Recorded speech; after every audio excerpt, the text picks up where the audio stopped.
Okay, time for an update. I believe this is part 3.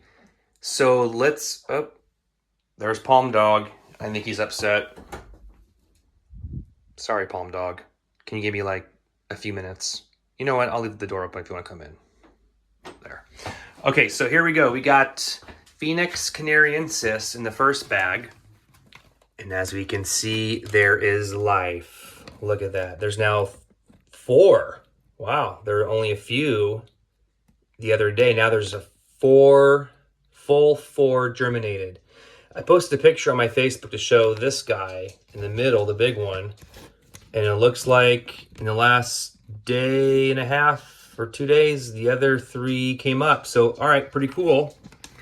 So let's go ahead and close this bag. At least I'll zip it a little bit later, but get the moisture in. Phoenix robellini.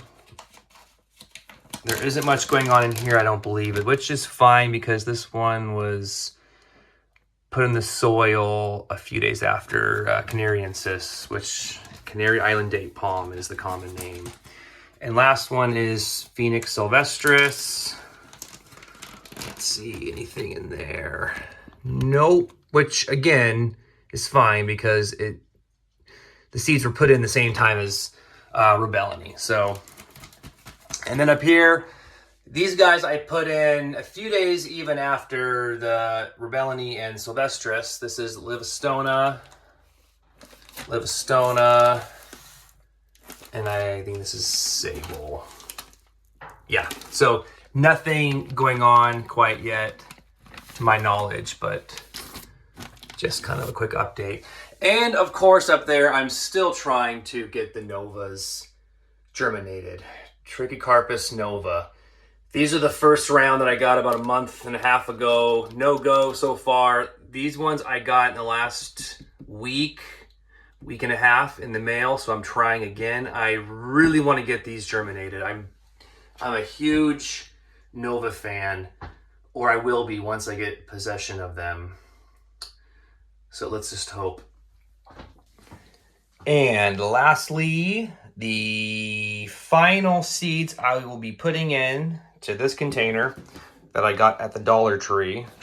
I think it was $2 total. $1 for the lid and $1 for the bottom container. Fill it with dirt. And I should be able to fit all these seeds in there, at least in theory. The Butillas and the Brahia Armata. If I just make them in nice cornrows here, it should be good.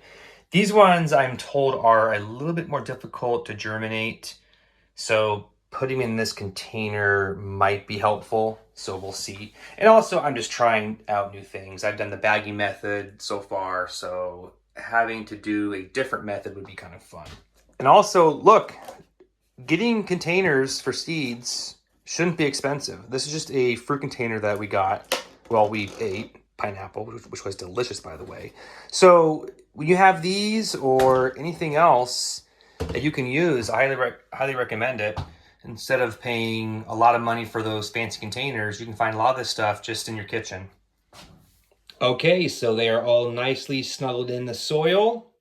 I have this row Butilla ordata, Brahia armata, and then I have Butilla yata in this row right here, and I'm also utilizing the pineapple container for the overflow because the seeds are quite large and they need some sort of space to get themselves going. So I'm told that these do require a lot of heat, even more so than the Phoenix family. Luckily, I do have an extra heating pad upstairs that I will have to utilize and keep the heat going because these ones require the most heat of any seed I've germinated. So that will be interesting to see how I perform with that. And the Project Palm mystery box. If you have not already put your guess into how many seeds have germinated, please do that. You'll see the link on my Facebook page for those instructions. But the contest ends at the conclusion of the month of January. So we're about a week and a half away. So If you're interested in that, go to my Facebook page and see the video for instructions. Super fun to learn about how these will germinate based upon the conditions that they were in.